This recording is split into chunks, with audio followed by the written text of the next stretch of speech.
Hello friends, welcome back to Abitha's kitchen. நம்ம இன்றைக்கி பார்க்க போகிற ரெசிபி மட்டன் சாக்கோலி. வாங்க எப்படி செய்கிறதுன்னு பார்க்கலாம். முதல்ல நம்ம மட்டன் ரெடி பண்ணிக்க போகிறோம். இதுக்கு தேங்காய் எண்ணெய் 3 டீஸ்பூன் அளவு சேர்த்துக்கோங்க. இதில் 4லேருந்து 5 லவங்கம், ஒரு துண்டு பட்டை, இது கூட சீரகம் 1 டீஸ்பூன் அளவு சேர்த்துக்கலாம். வெந்தயம் 1/4 டீஸ்பூன் சேர்த்துக்கோங்க. இப்போ இது எல்லாத்தையும் நல்லா வதக்கிக்கலாம். அடுத்து ஒரு பெரிய சைஸ் வெங்காயம் ஒன்று பொடியாக கட் பண்ணி சேர்த்துக்கலாம். வெங்காயம் நல்லா பொன்னிறம் ஆகிற வரைக்கும் நல்லா வதக்கிக்கலாம். அடுத்து 3 பச்சை மிளகாய் சேர்த்துக்கலாம். ஒரு கொத்து கருவேப்பிலை, இஞ்சி பூண்டு விழுது 1 டேபிள் ஸ்பூன் அளவு சேர்த்துக்கலாம். இப்போ இதெல்லாம் நல்லா வதங்கினதும் நம்ம மட்டன் சேர்த்துக்கலாம். நான் 1/4 கிலோ அளவு மட்டன் நல்லா வாஷ் பண்ணிவிட்டு சேர்த்துக்கிறேன். இப்போ 2-3 நிமிஷம் நல்லா வதக்கின பிறகு 1/4 டீஸ்பூன் அளவு மஞ்சள் தூள், காரத்துக்கு ஏற்ற அளவு மிளகாத்தூள் சேர்த்துக்கலாம். நான் 1 டேபிள் ஸ்பூன் அளவு சேர்க்குறேன்.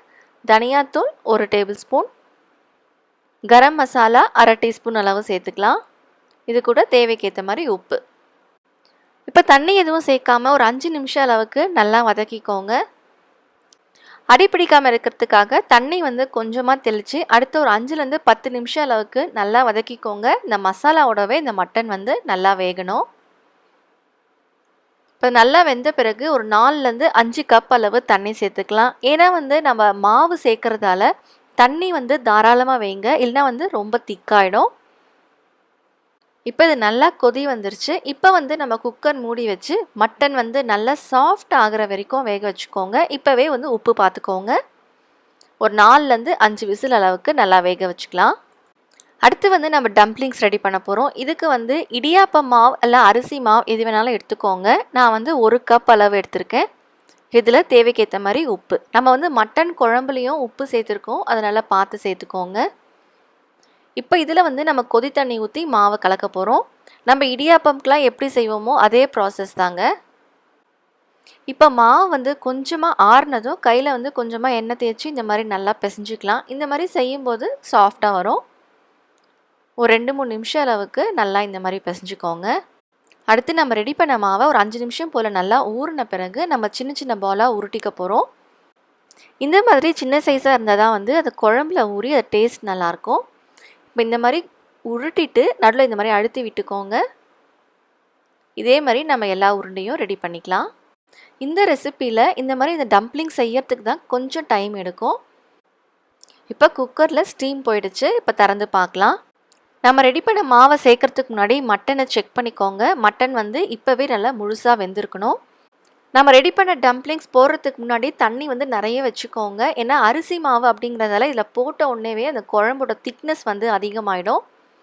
இப்போ நல்லா இது கொதிக்கும் போது ஒவ்வொன்றா போட்டுக்கலாம்.